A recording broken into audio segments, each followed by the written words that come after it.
Views expressed are those of the host, guests, and callers, not necessarily those of News Radio 1040 WHO.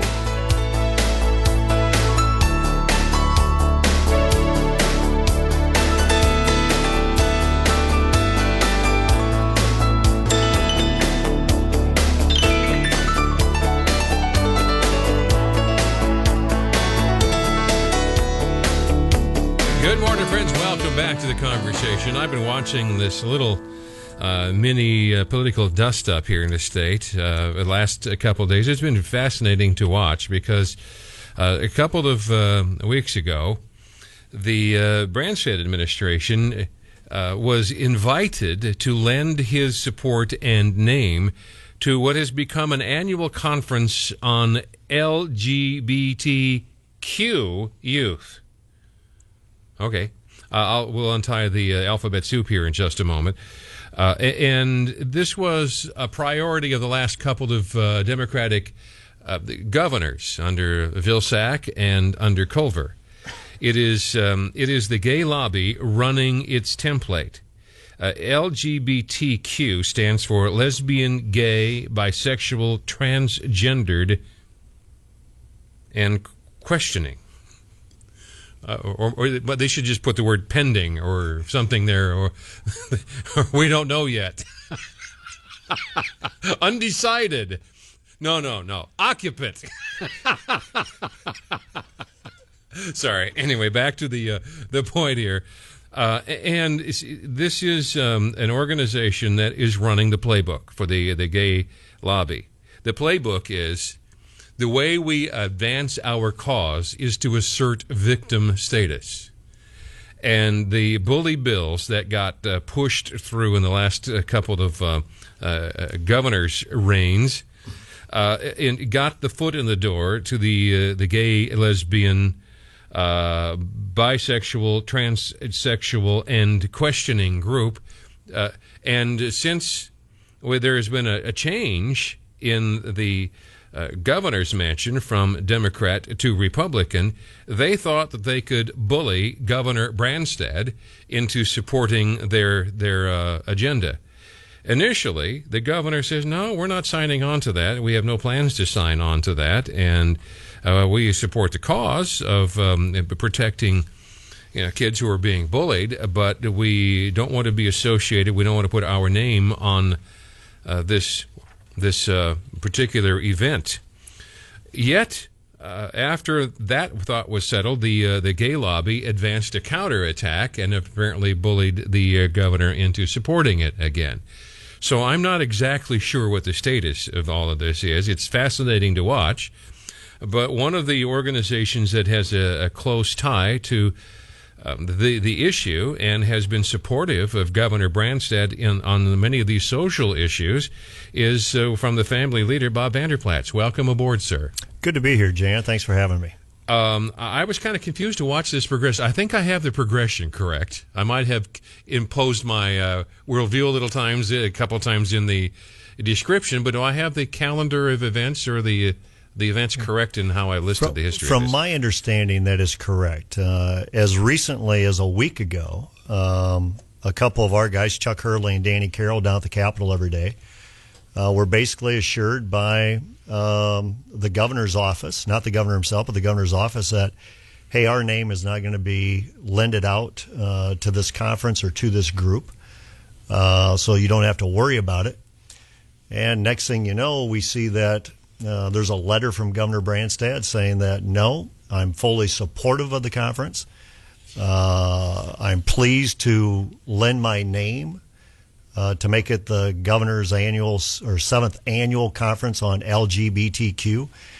And I may get those alphabets or the letters of the alphabet mixed up there a little bit, but also in full support of this. And Jan, I want to say on the onset, I'm a former teacher, coach, and high school principal. And Me too, by the way. I thought long time ago. But I'm against harassment or bullying of any type or any kind. Any good educational leader wants to provide a safe learning environment for educational excellence, but they don't want to be about promoting an agenda. And I believe this is where this is at. This is about promoting an agenda, and this is why we're speaking out on it. And nobody likes bullying, but the interesting scam that this has been. If people don't have a history of watching the advance of the claims of the gay lobby, they don't understand what I was talking about. But in the 90s, the people sitting around, we're going to advance our agenda, and we're not going to use reason, we're not going to use logic, we're not going to use facts. We're going to use raw emotion. We're going to make ourselves victims, and we're going to manipulate the straight population into coming to our defense because we're going to assert victim status. And it worked extraordinarily well. The people who sponsor this whole thing are the people who constitute the gay lobby agenda here in the state of Iowa. They make no bones about this, but they're using the bully language of protecting children to advance their generic cause of sexual identity. And once you figure out it's a scam, you're not intimidated. But most people don't understand it's a scam. Oh, we want to be compassionate. The governor wants to be compassionate, and he doesn't want to be painted as somebody who lacks compassion for kids. So let's just not fight this. Let's just, okay, we want to sign on. He doesn't want to have, the governor doesn't want to have happen to him what happened to Coleman last week. Right. Because the pro-life people said, hey, we're not going to, that were in Coleman, decided, hey, we're not going to fund Planned Parenthood anymore. Planned Parenthood, all of those people who were supportive of the abortion lobby were raking in millions and millions and millions of dollars supporting abortion, including Jill June here in Iowa, who is paid $265,000 a year for running Planned Parenthood. Wow. Those people just went ballistic, and they applied pressure to the politicians, and Coleman folded, at least to some degree. And you watched it wasn't based on fact, it wasn't based on reason, it wasn't based on logic. They just said, oh, this is an attack on women. That's all they had to say. Well, that's our concern here, is that this is how you continue to advance this agenda. And if everybody would just take kind of a deep, cleansing, common sense breath for a second, and you'd say, okay, at this conference, which is going to be the governor's 7th annual conference. So this is the governor's conference. His name's right on it, the governor's 7th annual conference. And we're going to hand out condoms at this conference. We're going to hand out safe sex kits at this conference. Are these people who come into the conference in that high-risk category that you have to give those people condoms? Well, What are the breakout sessions all about? This has been clearly communicated what's going to be happening here. And then if you are a male, but if you happen to identify as a female, you can use the female restroom. If you're a female, but you identify as a male, you can use the male's restroom. And then there's going to be private restrooms and I'm thinking, for the people in the Q category? Yeah, in the Q category. I mean, and I know we laugh about the Q category, the questioning, but to me, someone who studied leadership enough, that is their growth agenda. I never figured out. Now I understand what Mom said. Mind your P's and Q's. Oh, P's and Q's. But the Q piece. Where are you going to go to pee? Not where the Q's are. Oh, this has got way off. But Jan, really the Q piece is one of the disturbing items to me as an educator, because it's a growth agenda. If you're not lesbian, if you're not gay, if you're not bisexual, if you're not transgender, matter of fact, if you just don't know who you are, if you're a Q, if you're questioning, come to this conference. Well, and it's all about promoting an agenda. Even if you are a Q, and if you in any of those categories, I don't want those people to be bullied either. Right. At a public school or any place else. Those as confused and as silly as I think their political and sexual agenda is, I don't want people picked on. Exactly. And that's why when you get back to school, that's an educational environment. That is for academic achievement, academic pursuit. Any bullying, any harassment that takes away from that should be stopped. But we don't have to accept their political, social, sexual agenda in order to protect the integrity of individuals. And so my point of that is, let's have the governor's first annual conference on safe schools, academic excellence, and by the way, we're also going to have a special speaker on abstinence about protecting yourself the right way. Right. And so to me, leave your sexual agendas at home. Exactly. Where they belong, if any place. Right. All right. So what do you? What are we supposed to make of this? Did the governor just did he? Because I understand you were. At least I thought you guys at Family Leader were informed that the governor was not going to sign on to this, and then yet I see that apparently that he is. The conference does not get state funding. Branstad is not going to address the group, but they are going to continue to allow them to use the title of the governor. Yeah. Should he say no to this? Well, I definitely think so. Because first of all, when you say this is the governor's conference to youth, that's leadership in the state. This is the governor's conference. So he's lending his name. He's putting to his stamp of approval on this conference and on this agenda. For example, Jan, you'll remember this a few years back. When Governor Vilsack was governor, he removed the governor's name off of the prayer breakfast. It used to be called the governor's prayer breakfast. Really? I don't remember that. Yeah, Vilsack removed it, and then it became the Iowa prayer breakfast because, that's not the governor's role to be having a prayer breakfast in the state. So in this case, the governor could definitely remove his name and say, if you want this to be some other annual conference supported by the school board association, by the unions, by whoever else, go ahead and do it. But I'm not going to lend my name anymore to it. So he just didn't. So what do you think happened? Do you think he doesn't care about the issue, wants to, or just frustrated over the generic issue, just wants this to go away, doesn't want to put up the heat that the gay lobby will fling a fit if he doesn't like to be painted as anti-tolerant if he won't put his name on this, or what do you figure is going on? Well, my guess is, and again, I don't want to pretend that I know what Governor Branstad is saying, but my guess is he and his team are probably like, I really don't want to deal with this issue. So if it's been done in the past, let's just let it keep going on, and let's go about the business of economic development or other things of that nature. I understand that. But for those of us who understand the progression of things and how the Supreme Court used that progression in saying that's why we should have same-sex marriage. We granted status in this department over here. Why can't we grant status over there? We allow foster parents, same-sex couples to be foster parents in our foster system. Why wouldn't we at least identify that as marriage? This is a rapid progression. It has nothing to do with academic achievement or educational excellence. It has everything to do with promoting an agenda. And that's why I believe if listeners agree with our view at the Family Leader, my view as Bob Ehrenplatz, I would hope that they would engage and either make a phone call, shoot an email, or do something to say, I think we ought to take a stand here. Is it too late? I don't think it's too late. Why not? Well, I mean, he's changed his mind within a week, or at least we've been informed he's changed his mind within a week. Last week he wasn't going to let his name be on it. This week he is going to let his name be on it. You saw with the whole Coleman deal, they were removing funding, then they're going to replace funding. Nobody was happy, and Coleman got hurt. Planned Parenthood was the beneficiary. Yeah. But the thing of it is that I think this is one of those times where you got to let your voice be heard. Don't let your voice stay silent, because your silence is genuine acceptance. All right, so what should we, people who are inclined to do this, what should they say?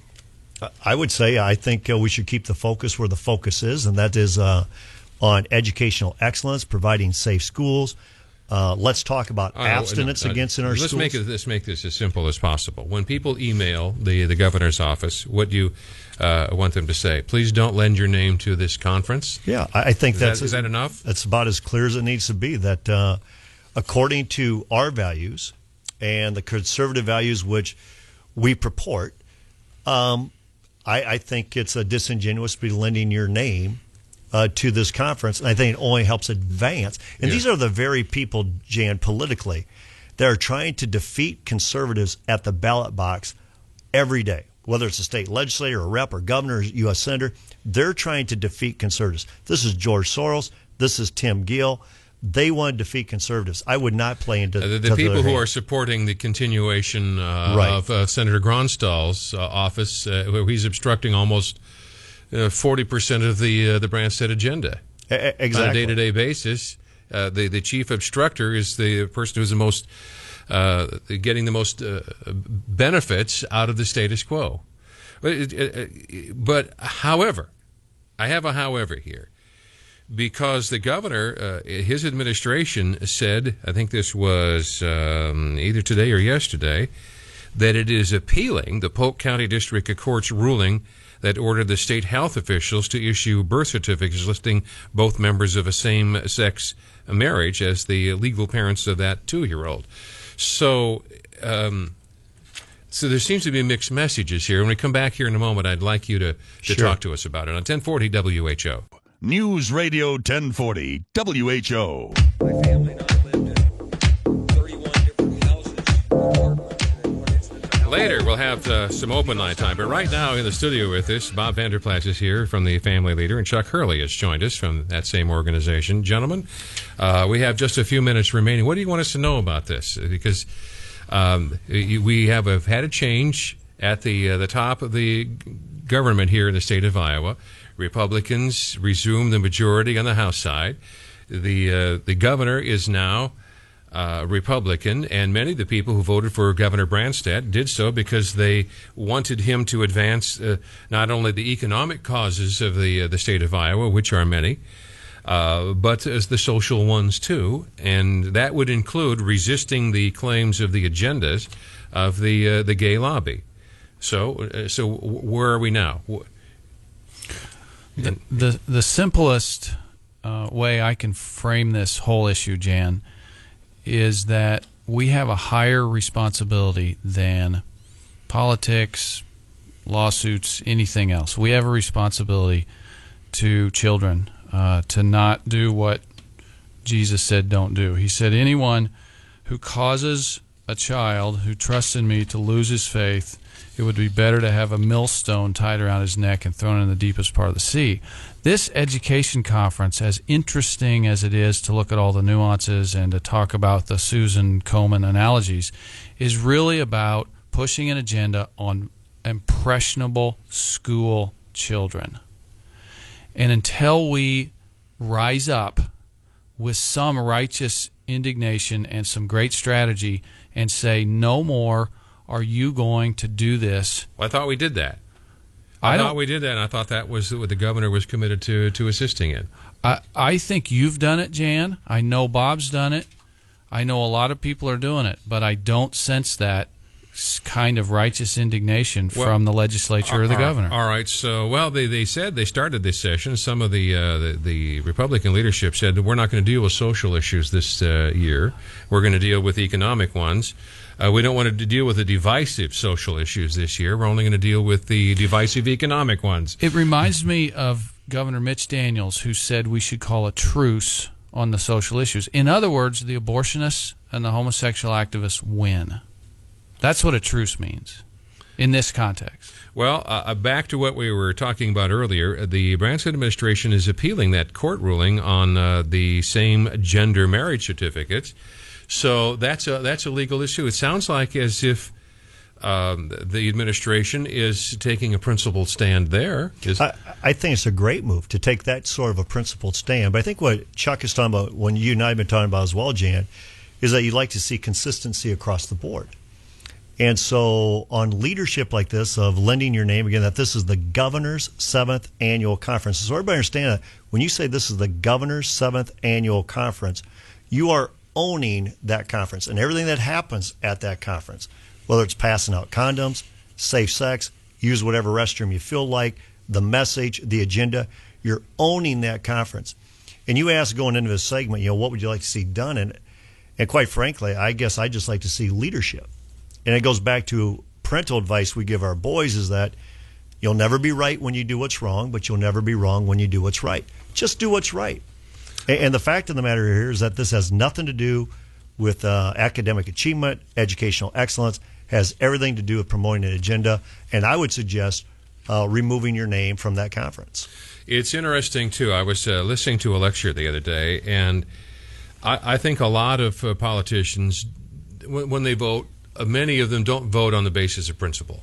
They vote on the basis of are they in sync with what they think the history is moving, or how they will be remembered, or will there be some prestigious idea that they are demonstrating affinity with, And the reason I think that is because listening to a lecture the other day, and this is a thinker with the Discovery Institute. I think his name is David Klinghoffer. And you listen to this gentleman. Maybe you can agree or disagree with this. I think this is really a great insight. I think the first step is just to realize that you are being intimidated by the prestige of an idea. You know, William James, the great psychologist, said that people often, typically, make their decisions about what they believe based not on a rational analysis, but based on the prestige of the idea, how it makes you feel about yourself. Once you've sort of opened your eyes to reality, you see it everywhere. It's a fairly unusual person who looks at issues on their merits and not based on how holding a particular opinion makes him feel about himself. But one way to liberate yourself from that kind of slavery to prestige is just to notice that you're doing it, see that you are doing it. And that insight in itself is liberating. Yeah. I think that's exactly right. It is exactly right, and he summed it up really well. Matter of fact, if I went back to Scripture, I'd say this is one of those times where be either hot or be cold. But stop this lukewarm of how's this going to make me feel, how's this going to make me look. And that's why you have Congress's approval rating at 9%. Right. And that's where I think Branstad should lead. Be hot on this issue. Jan, it's interesting. I haven't spoken to Governor Branstad much since before the governor's primary, really. Spent 5 hours with him. You were at one meeting where we expressed our concerns about life and marriage and other things. But since then, it's been pretty dry. The last 2 days, I've spent about an hour with him. Well, 45 minutes, I guess. A meeting yesterday and then today. And my sense is that the governor really does want to come down on the side of life and marriage and traditional values. However, I think, and this is just my opinion, that he's getting some bad advice. And he needs to listen to God's advice more than he needs to listen to, his sometimes good, sometimes not so good legal and political advice. Well, just the politics of this. From his base and from his party, the politics are absolutely on the side of him resisting the claims of the gay lobby. There's no political downside for him to take his name off of this conference. That's true. However, and I haven't had this discussion with him, and I need to. However, I think there are some very powerful people on his inner circle who like the feeling of being politically correct with the downtown crowd. Because associating with the anti-bullying thing makes them feel good about themselves, exactly, even if it isn't based on fact, reason, or logic. Exactly. And just go back. This is not, anti-bullying is the theme. That's how they try to sell this. But this isn't, none of us want anybody to be bullied or harassed. But this is about the promotion Except of an for agenda. I'd kind of like to harass him. But chance I see him. Politics 101, don't abandon your base. Exactly. Gentlemen, thank you very much for joining us this morning. So we should send a quiet, respectful, non-abusive message to the governor. Be a Barnabas. Encourage the governor. Encourage the governor to do what is right. All right. He's not disappointed me too often in the past, and I have a high regard for his background and for his integrity. So, yeah, absolutely.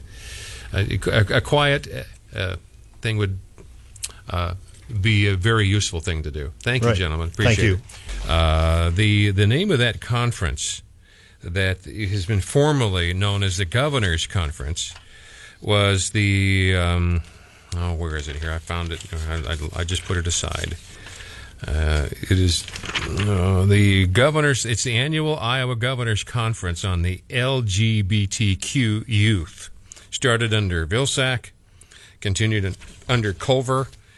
If you're just joining us here, it is one that the organizers want to include and continue to include Governor Branstad's name on it. And initially, the organization said, well, we don't want to have our name attached to that, and made that kind of a notion to the family leader. And then they got pressured from the other side to put his name on it. So the governor's in a tight spot here. Go ahead. What you were looking at? A question of clarification. So this is a conference that the previous governors held, and they would invite youth that are questioning their sexual orientation? No. It is bigger than that. Although that's a sub theme. The premise of it is to provide safe schools, and they do so by invoking the anti-bullying language. And they've been running this as an agenda here for the last several years. I'm confused about who's in the audience at this conference. Educrats, So Democrats, principals, superintendents, and school counselors, mainly who are a part of the sexual agenda movement of the gay lobby. The people who are pushing the sexual identity movement are in the audience, and because this was started and funded by and contemplated by the gay establishment. Am I confused? Didn't Bob say they hand out condoms at that conference? Apparently, it's not for the. I think it's so confused. Well, I think it is basically it's part of sex ed. It's the whole seamless garment of the sexual industrial complex. It's the guys who are running. Sounds like a good fun evening for our. Well, and it's he wants the governors initially said he didn't want to put his name on this. He wants his title stricken from the Iowa Governors Conference because he doesn't agree with the agenda of the gay lobby. Okay, I'm sorry, I didn't mean to derail you. No, I had some right. questions about what exactly. If this is a conference for kids or? Well, it's a conference for the educrats who are in the business of advancing the gay agenda. And they will put this in the category of Iowa safe schools. Well, safe. I mean, who's against that? And why do you have to have a conference for that?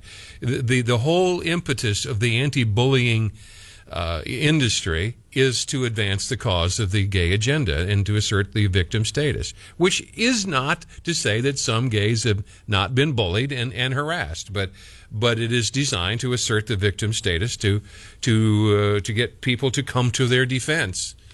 And it's, as we heard earlier, it's without fact, without logic, without reason. It's designed entirely on emotion. Well, now the governor's back in the camp, and he is going to involve his name. He's not going to be there. He's not going to speak, but he's going to let this organization keep his name. Now the governor's in a box here for other reasons, because his administration, when it came into existence, asked the department heads of the Culver administration to quit and to resign, because that's traditional. A lot of the department heads' jobs are patronage jobs, and you want people on your team to be assuming positions of leadership. There was one of the departments, I think it was the unemployment compensation guy, said, "I'm not quitting. I still have 2 years left on my contract. I'm not quitting. And besides, I'm gay. And if you make me quit, you're discriminating against me." So Roxanne Conlon, a former political opponent of Governor Branstad, took this guy's case for ideological and personal reasons. She doesn't like Governor Branstad.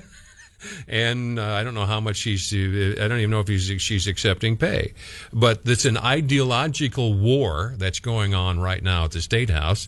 They're taking the governor to court and implying that the only reason that the governor wants this guy to step down is because he's gay. The governor's position was, I didn't know he was, and that's not the feature. I just want all of these guys out of there because I want to start my own stuff. Well, the fact that now the Culver administration and the Vilsack administration made it an affirmative action element to hire gays to begin with. They included the sexual preference issues and gave them affirmative action status explicitly into the Culver administration. They hired this guy probably because he was gay. But now, since they have created a special protected class out of sexual identity movements, now if you ever want to get rid of somebody who is now, quote, a protected minority, you're eligible for a lawsuit, which is exactly what is happening to the Branstad administration. Now that the Branstad administration, I don't want my name on this conference, So wait a minute, you're being sued by the gay lobby for discrimination. Now you're going to give them a political demonstration of your pre-existing discrimination by by removing your name. So now the governor's trapped. He's getting sued by the gay lobby on one hand because this guy is overstaying his welcome and doesn't want to leave, wants to keep his cushy job running the Unemployment Compensation Board for the next couple of years. They've reduced this guy's salary, trying to get him out of that position to basically discourage him. And Roxanne Carlin's argument, another prima facie example of discriminating against gay people, reducing his salary. So now, now the governor is faced with the governor's conference on gay and lesbian youth and the anti-bullying malarkey. So if he says you can't use my name, then Roxanne Conlon says, and this is just another example of the governor discriminating against an oppressed minority. So I really, at one level, really feel sorry for the governor. He's between a rock and a hard place. And he's got all of these conflicting things dumped upon his shoulders, none of which he wants. But this is the legacy of a change in administration that has one worldview and agenda. The Culver administration wanted to advance the cause of the gay lobby and created affirmative action for it, allowed itself to be used to this governor's conference to advance the gay and lesbian, bisexual, transgendered, and the Qers. And that's where we are. So anyway, I probably told you more information than you ever wanted to know. 284-1040 or 800-469-4295 is where you can find us. And this is Aaron. Good morning, Aaron. Good morning, Jan. Thanks for taking my call. You bet.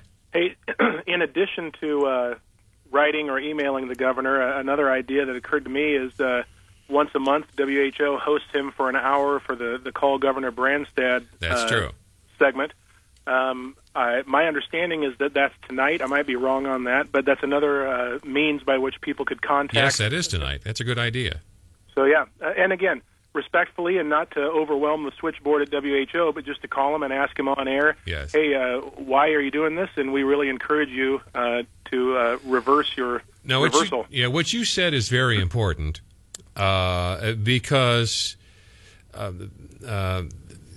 Simon Conway and I have been talking about some of at Roosevelt High School, one of their classes, I think it was a history class, handed out a cartoon figure of a couple people extolling the virtues of communism.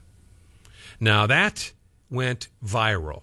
Mm-hmm. It went all over the world, and the response of the educrats was to circle their wagons, and and some people used the occasion to send obscene and abusive messages to the educators at Roosevelt. It just extremely just low life and debased messages, which got sent back to the radio station. See what happens when you people start talking about these things. Crazy people use this as a way to be abusive and insulting and threatening. Well, crazy people will always do that. And sometimes people who are working the other side of the street will do so and pretend to be a person of faith, and then they'll use abusive language, and they'll throw in a Bible verse or two and pretend to be a Fred Phelps-like figure just to discredit the critics. And all that happens, this happened in this case. I need to take a short time. And real quickly, Call Governor Show is next Tuesday night. Next Tuesday. Yes. Next Tuesday. Hey, thank you, Aaron. I appreciate it. So when and if you do, to make sure that what you say is extremely well thought out and respectful. They were looking for an email address for Governor Branstad. Not on their website. What I was told was, Governor Branstad doesn't have an email address, but here's an email address that you can send stuff to his office. Yeah, absolutely. Okay. To their office. Doesn't have an email address. Wow. Okay. All right, gov.contact@iowa.gov.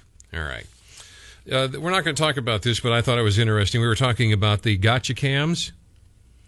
Looks like Brad would like in on this conversation. Brad? Yeah, if you just go to governorbranstad.com, that's an easy one to remember, governorbranstad.com, and click on that. Right. And click to the side, it says Contact Us, and you click that, and it'll go right there so you can skip all the running around stuff. So Okay. governorbranstad.com is the front page that anyone can get to. Cool. Hey, thank you very much. Appreciate it, sir.